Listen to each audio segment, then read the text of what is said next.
Sveiki, jūs žiūrite pirmalaikių Lietuvos Respublikos Seimo nario rinkimų vienmandatėje Raseinių Kėdainių apygardoje debatus, kuriuos organizuoja Vyriausioji rinkimų komisija, ir šiuose debatuose dalyvauja į antrąjį turą patekę kandidatai Andrius Bautronis su 30,46% iš Tėvynės sąjungos Lietuvos krikščionių demokratų. Sveiki, gyvi. Labadiena. Taip pat Matas Skamarakas 20,42% iš Lietuvos socialdemokratų partijos. Sveiki, gyvi. Labadiena. Pradėkim nuo pirmojo klausimo. Prieš jį primenu, kad 2 minutės turite atsakymui, minutę turite replikai, jeigu jos norite. Andriau, pradėkime nuo jūsų. Kaip vertinate pirmojo turo rezultatus ir kas juos lėmė? Vertinu gerai, kadangi įvertinus esamą situaciją, vasaros pati pabaiga, žmonių užimtumas, tai aktyvumas nebuvo labai didelis, nors tikrai labai kvietėm ir skatinam, kad kuo daugiau gyventojų ateitų į rinkimus. Ir tikrai vertinu šį rezultatą puikiai ir tikrai labai noriu padėkoti už tai, kad esate mano komanda, esate mano palaikytojai, dalyvaujate, išreiškite nuomonę, pasisakote ir lauksiu jūsų palaikymo antrame ture, kadangi, kaip matome, buvę politiniai oponentai vienijasi, telkėsi ir net nebijoju, kad galbūt finišo tiesioje bus kova vienas prieš visus. Tad jūsų palaikymo, jūsų atėjimo, jūsų paraginimo, savo draugų, pažįstamų, artimųjų ateiti ir palaikyti mano kandidatūrą bus labai svarbi. Taip, Matai, kaip jūs vertinat, kas lėmė tos rezultatus? Labadiena, gerbiami Raseinių Kėdainių krašto gyventojai. Labadiena, transliaciją žiūrintis žiūrovai. Rezultatus vertinu tikrai labai gerai. Kaip ir minėjau pirmoje laidoje, jaučiau iš tikrųjų didžiulį gyventojų palaikymą, dėl to kandidatavau į Lietuvos Respublikos Seimą. Ir iš tiesų rezultatas yra, manau, kad tikrai gana puikus, kadangi pirmajame ture dalyvavo 5 kandidatai, kurie yra kairiųjų pažiūrų ir tikrai patyrę politikai, buvę merai, buvę Seimo nariai. Iš tiesų tikrai esu dėkingas Jums, kad Jūs manim pasitikite, matote mano darbus padarytus.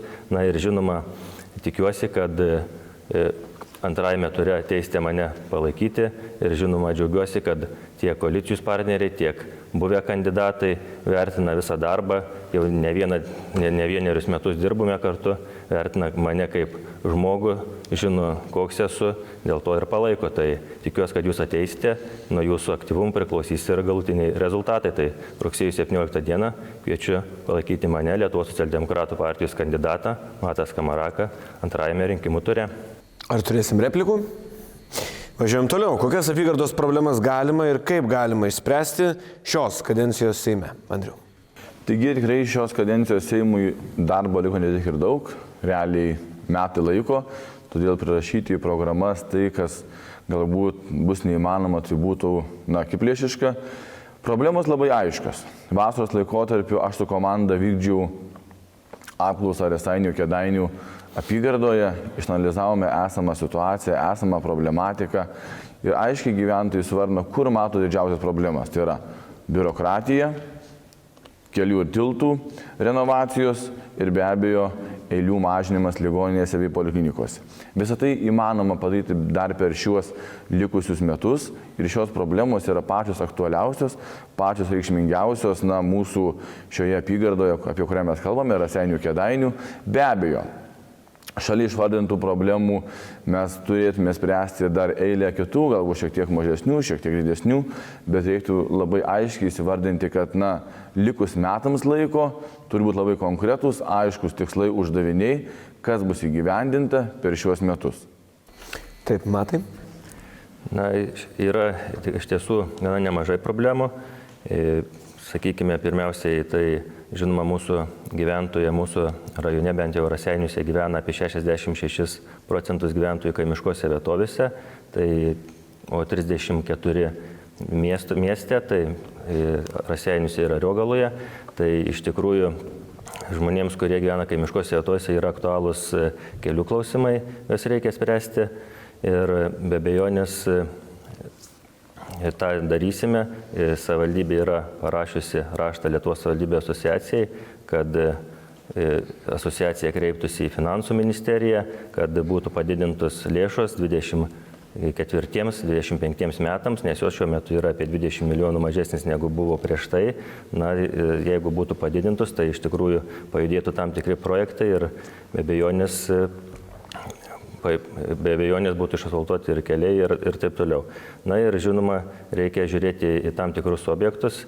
Dabar yra statomas Raseinių kūno kultūros ir sporto centro stadionas, tai reikėtų biudžete prašyti lėšų, kad galėtume pabaigti tam tikrus objektus, kaip Raseinių kūno kultūros ir sporto centro stadioną, pradėti Riogalos gimnazijos sporto salės statybas. Na ir jeigu būtų paskirta didesnis finansavimas, tai nuimtume tam tikrus sunkumus, kadangi šiuo metu dar nėra baigiamas statyti Raseinių kūno kultūros centras. Ar turim repliką? Kaip apskritai toks globalesnis klausimas turi atrodyti savivaldos ir centrinės valdžios galių balansas? Koks jis būtų idealus, Andriau? Na, aš manau, kad galbūt ne mums čia diskutuoti, koks galėtų būti tas balansas, nes mes per metus laiko būdami Seime tikrai galbūt jau nepakeisime tai, kas yra nusistovėjusios taisyklės tvarkos apribotos įstatymais, bet ką aš pažadu, kad šiuo metu kandidatas ir jeigu tikrai gyventojai pasitikėtų manimi ir patikėtų Seimo nario mandatą, aktyviai dirbti su abiejų savivaldybių merais, tarybų nariais, administracijos darbuotojais ir vadovais, kad būtų sprendžiamos tų rajonų problemos, kalbu apie Raseinius Kėdainius, nes labai svarbu Seimo nario darbas su savivalda, su meru, administracijos direktoriumi, administracijos darbuotojais, tarybos nariais, seniūnais, seniūnaičiais, vietos bendruomenių gyventojais, tam, kad tas visas problemas sukonsoliduoti ir perteikti tenais, kur jos yra sprendžiamos ir jas galima įspręsti. Todėl galiu pažadėti aktyvų bendarbiavimą, darbą, konsolidavimąsi dėl bendrų Raseinių ir Kėdainių savivaldybių tikslų. Matai, kaip jūs matote idealų savivaldos ir centrinės valdžios galių balansą? Na, aš manau, kad mes, kaip gerbiamas kandidatas Andrius Bautronis sakė, pradės dirbti su merais abiejais ir tai mes jau ir dabar dirbame ir bendradarbiavome tiek su Kėdainių savivaldybė. Tai šiuo metu esame pasitvirtinę savivaldybės tarybų sprendimą, kad bendradarbiausime nuo 24 metų su bendruomenėmis, kad sieksime bendrystės, kad dalinsimės gerąją patirtimį. Kėdainių savivaldybė Kėdainių bendruomenės yra pažengusios verslumų srityse, tai kalbant apie mūsų, sakykime, Šiluvą, kur dabar yra, atsidarys apie Lyduvėnus, kur atsidarys geležinkelio tiltas ir prieigos bus atviros, tai tenais irgi reikia galvoti apie verslumų skatinimą, tai be abejonės bendradarbiaujant tarp savivaldybių, kartu ir, sakykime, ir su merais dėl tam tikrų sprendimų, kurie yra aktualūs savivaldai, kad teiktume pasiūlymus, atstovautume savivaldą, tai aš manau, kad bendradarbiausiu glaudžiai. Replika? Na jo, ką gerbiamas vicemeras įvardino, tai tos problematikos daugiau sprendžiamos galbūt savivaldos rytyje, ką jie labai puikiai ir daro. Bet reiktų įvardinti, kad Seimo nario, vienas iš didžiausių uždavinių tai yra investicijos, infrastruktūriniai klausimai, kurie būtų sprendžiami Vilniuje, o pridėtinę naudą gautų Raseinių ir Kėdainių gyventojai. Norite atsakyti?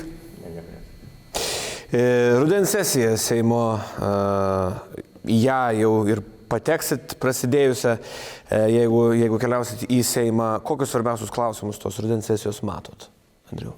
Svarbiausias klausimas man kaip vienmandatininkui, tai be abejo būtų, jeigu rajono gyventojai tiek Kėdainių, tiek Raseinių pasitikėtų manimi, tai yra 24 metų biudžetas.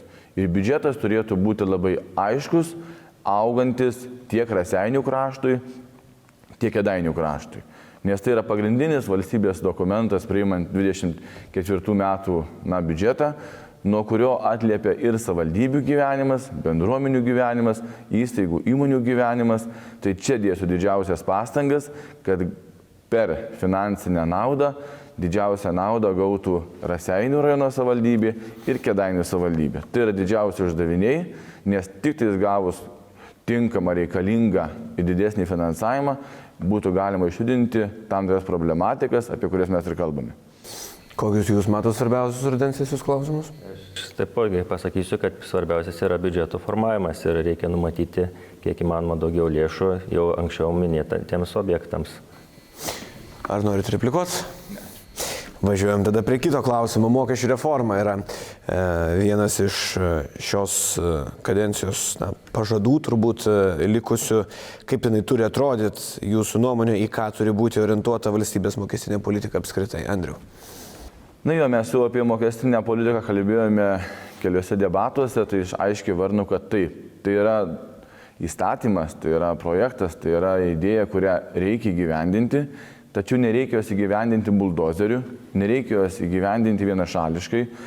Kai kurie oponentai kalba, jog tikrai stabdyti, tikrai neįgyvendinti, tikrai nepriimti. Tai aš noriu pasikartoti, jog aiškiai varnu ir Europos komisaras gerbiamas Sinkevičius, jog jei Lietuva neįgyvendina mokestinės reformos, nepasileidžia europinės lėšos, RRF lėšos ir tikrai stoja daugelis projektų. Todėl aš tikrai, būdamas Seimo nariu, kviesiu dar kartelį visas socialinės grupės, kurios yra įtraukiamos į mokestinę reformą, kad aiškiai sakytų savo problematiką, kad priimant mokesčių reformos įstatymą būtų atsižvelgta į visas suinteresuotas grupės, kad tai būtų ne buldozerio, kaip minėjau, ne vienšališkų sprendimų priimta, bet bendrų sutarimų priimtas bendras sprendimas, nueita į Seimo posėdžių salę ir priimtas dokumentas. Matai, kaip jūs matot idealią valstybės mokestinę politiką? Kaip turi atrodyti mokesčių reforma? Aš manau, kad šitai mokesčių reformai, kuri yra teikiama dabar, mes tikrai negalime pritarti, kadangi jinai bandoma stumti buldozeriu. Šiuo metu netgi kai kurie koalicijos partneriai nepritarė šitai reformai. Na ir mano manimu, kad tokiu metu, kuomet, sakykime, prie šitokios infliacijos, kada sunkėja žmonių pragyvenimo lygis ir taip toliau didinti mokesčius ir, sakykime, kad ir panaikinti verslo liudijimus vienos dienos, kad žmonės, jeigu nori išsimti, tai yra tikrai netinkama ir aš tikrai šitai reformai šiuo metu nepritarsiu. O tai, kad jinai vėluojanti ir kad Finansų ministerija susitarė būtent per mokesčių didinimą, tai aš galvoju, kad kai kas turėtų prisimti ir atsakomybę. Replikų bus? Keliaujam toliau. Kaip apskritai projektuojat savo politinę karjerą, ką per ją norėtumėt pasiekti, tiek kalbant apie postus, tiek apie projektus? Andriau. Apie darbinius projektus aš jau užsiminiau, kuomet kalbėjau apie problematikas Raseinių Kėdainių savivaldybių teritorijose. O kadangi esu kandidatas į Lietuvos Respublikos Seimo laisvą poziciją, tai mano siekimybė dalyvaujančiuose rinkimuose ir tapti Lietuvos Respublikos Seimo nariu. Apie visą politinę karjerą. Žinot, man labai patinka karjeroje ir gyvenime žengti žingsnį po žingsnio. Tai realiai, jeigu sėkmingai įvyktų šie rinkimai, kitų debatų metu, manau, būtų galima kalbėti apie kitus žingsnius. Gerai, Matai, koks jūsų politinės karjeros projektas? Iš tiesų, niekada aš neturėjau jokio politinės karjeros projektų. Atėjau į savivaldybės tarybą, pradėjau dirbti, žmonės įvertino mano darbą, ir toliau atsakingai dirbu, o nuo mano darbo rezultatų ir priklausys mano ateities, sakykime, karjeros galimybės. Replika? Keliaujam toliau. Kaip vertinat savo šansus antrajame ture, nuo ko jie priklausys? Be abejo, kad jie priklausys nuo gyventojų pasirinkimo. Tai čia manau, kad aš kaip kandidatas tikrai daug bendraujantis, daug važiuojantis, daug kalbantis, išklausantis, sprendžiantis. Tai tiesiog įvertinę gyventojai, šiuo atveju 2 kandidatus, tikrai turėtų pasirinkimą, kuris jų manimų yra geresnis, kuris turi realesnius šansus padaryti daugiau darbų Raseinių Kėdainių kraštui, įvertinant tai, kad vienas iš mūsų automatiškai, kadangi politinė situacija greičiausiai nebepasikeis likusius metus, tai vienas iš mūsų turi teisę dirbti pozicijoje, kitas turi be abejo, kad galimybę dirbti opozicijoje, tai reikėtų gyventojams įvertinti, kokį jie norėtų turėti Seimo narį, ar tai iš pozicijos, ar tai iš opozicijos, nes nuo to priklauso pridėtinė vertė Raseinių kraštui, Kėdainių kraštui. Prisiminkime savivaldos debatus, kuomet tikrai gerbiamas Arvydas Nekrošius įvardijo, jog yra dideli skirtumai, kuomet Seimo narys dirba pozicijoje ir opozicijoje. vienas iš pasirinkimo momentų buvo, bent jau per debatus įvardijo dabartinis Raseinių savivaldybės meras, kad jisai dalyvauja rinkimuose į savivaldą, nes būdamas opozicijoje tikrai negali gyveninti tam tikrų idėjų. Tai reikėtų nebijoti gyventojams įsivardinti vis dėlto. Tai ko mums, jums ir visam kraštui, tiek Raseinių, tiek Kėdainių reikia. Ar Seimo nario opozicijoje, ar Seimo nario pozicijoje. Nes nuo to priklausys darbai, finansavimas ir galimybės mūsų kraštui. Matai, kaip jūs vertinat savo šansus antrajame ture, nuo ko jie priklauso? Na tai aš manau, kad pirmiausiai tai priklauso nuo gyventojų aktyvumo. Jeigu gyventojai tikrai ateis, nes dauguma žmonių mane žino ir pažįsta, esu ne tas politikas, kuris labai daug kalba, esu tas politikas, kuris klausosi, ką žmonės kalba, ieško sprendimų diskusijose. Na ir žinoma, aš tikiuosi, kad turiu ne vieną patirtį ir dirbdamas ir savivaldybės tarybos nariu, kuomet buvau opozicijoje, bet mes iš tiesų radome tam tikrus sprendimus, kur pagerinti, kad ir Ariogalos gimnazijos, Ariogalos sporto centro salės sutvarkymas, tai būnant man opozicijoje, pavyko įtikinti tuometinį merą Algirdą Gricių, kad būtų skiriamos lėšos šios salės remontui. Taip pat ir kitų daug darbų yra padaryta, kur argumentuotai įrodyta ir aš manau, kad tiek dirbant opozicijoje galima tikrai pasiekti gerų rezultatų. Ar turit repliką? Tada važiuojam prie paskutinio mūsų klausimo ir paskutinio jūsų žodžio rinkėjams prieš rinkimų dieną. Jisai gali būti ilgas, mes turim jums užtikrinti galimybę, jeigu norit pasakyti po 15 minučių, dabar turim šiek tiek mažiau, tai galite išsiplėsti, baigdami debatus. Andriau. Taigi, brangus Raseinių Kėdainių krašto gyventojai. Dar kartelį norėdamas padėkoti jums už jūsų palaikymą pirmame ture. Noriu prašyti jūsų palaikymo, jūsų artimųjų, draugų, giminaičių, pažįstamų palaikymo antrame rinkimų ture. Man jis bus tikrai labai reikalingas, labai svarbus. Aš manau, jog tai bus rinkimai už kiekvieną balsą, už kiekvieną jūsų pasisakymą, už kiekvieną jūsų nuomonės išreiškimą. Todėl kviečiu drąsiai nebijoti, pasitikėti manimi, drąsiai ateiti, balsuoti ir žinoti bei tikėti, kad esu kandidatas, kuris tikrai tinkamai atstovausiu jūs, jūsų interesus, jūsų krašto interesus Lietuvos Respublikos Seime.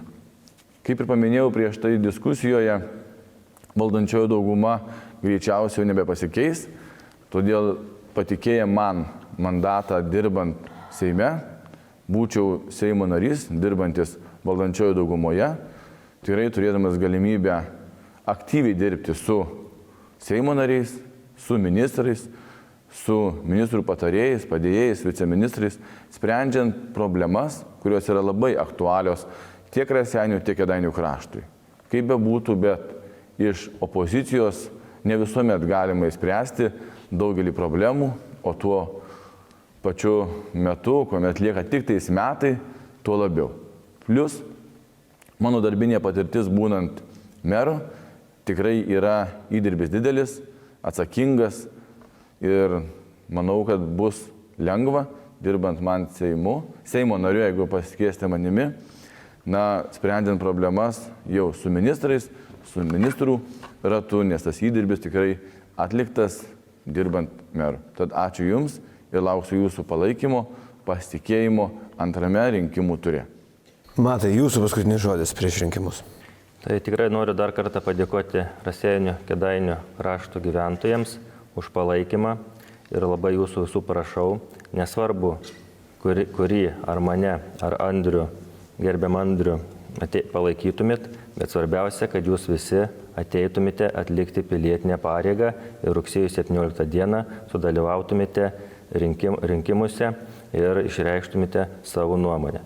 Ir prieš reiškiant savo nuomonę, jums reikėtų savęs paklausti, ar jūs esate patenkinti dabartinis valdančiosios daugumos sprendimais ir užduotų tonu, ar jums tikrai yra svarbu civilinis sąjungos įstatymas, narkotikų dekriminalizavimo įstatymas, aš jiems nepritariu.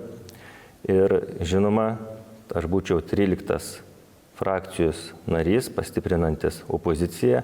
Ką tai reikštų? Tai reikštų, kad šitie įstatymai, ko gero, nebūtų pateikti. Tai noriu Jums padėkoti ir dar kartą kviečiu atlikti pilietinę pareigą. Gal repliką dar turėsim? Gerų rinkimų. Gerai, ačiū labai abiem kandidatam. Pakartotinis balsavimas rugsėjo 17 dieną Raseinių Kėdainių apygardoje. Kviečiame ateiti į rinkimus ir ačiū, kad žiūrėjote.